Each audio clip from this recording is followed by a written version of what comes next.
Say hello to my little friend.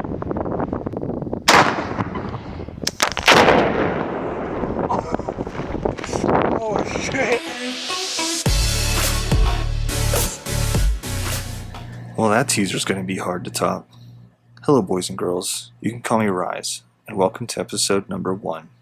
I've thought about doing this for quite some time now, and I think it's time to pull the trigger. This vlog is currently coming to you from Afghanistan. Today's vlog will be a deep dive into the pros and cons of this lifestyle and why you should or shouldn't do it. I'm sorry, what was that? Who am I? Before we get into any more questions, should we just roll the intro? Yeah, let's roll the intro. I was told that if any of my videos go viral, I could lose my job. This makes sense due to the classified nature of my work. To be clear, I'm not interested in performing any acts of espionage, divulging classified information to the general public, or anything else that would negatively impact our government or the United States military. I love my job and I love my country.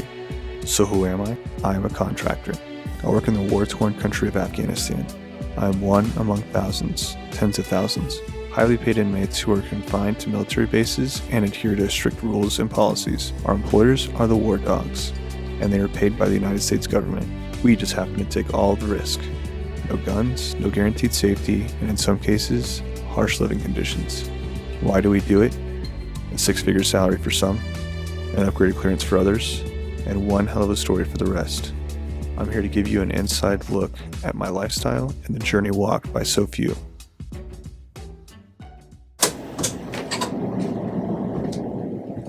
Oh, hey, you're still here. I thought that might have bored you a little bit, but since you're still here, maybe we should jump into the accommodations section and drop some B-roll into it. Yeah, I think so.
Alright, so hopefully you enjoyed that. So let's talk about the 5 top reasons why you should consider coming to Afghanistan. I would say number 1 is amazing travel opportunities for Americans, especially for Americans.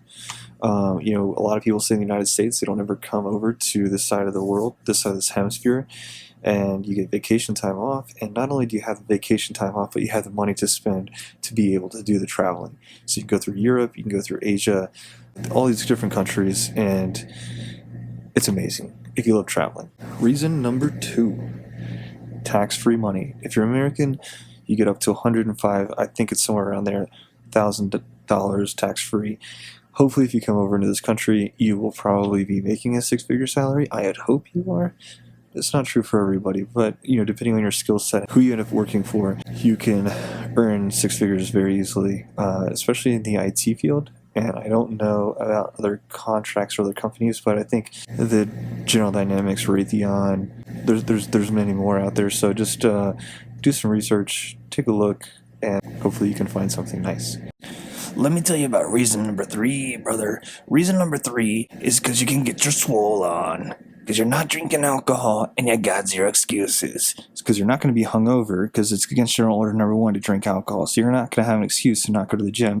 You can also eat as much as you want, as healthy as you want, for free. because it's typically included in your contract. So if you just need an excuse to live a more healthy or active lifestyle, this is a great opportunity for you to get in shape and actually get the body and results that you want with absolute minimal distractions. That's your reason number 4 is because it's a very rare opportunity. I mean, not many people get to say they've came to Afghanistan in the first place.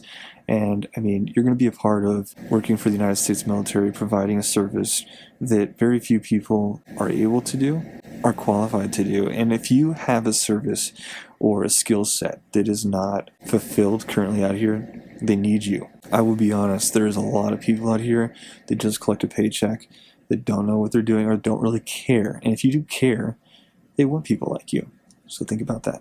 The last thing is it'll challenge yourself. If you've ever gone camping and you ran into struggles, some of these sites might have a situation like that, but I mean, it's a challenge. I mean, it's not easy to be away from your family, your friends, especially for extended periods of time, and deal with the stress that comes along with it. So just consider that. It's definitely a challenge. Maybe you can find yourself. Who knows?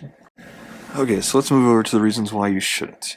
Probably one reason why you shouldn't is because of your own sensitivities. If you are sensitive to strong oral communication or demands, or if you do not like hearing vulgar language in the office space, not for you, because the military loves to cuss.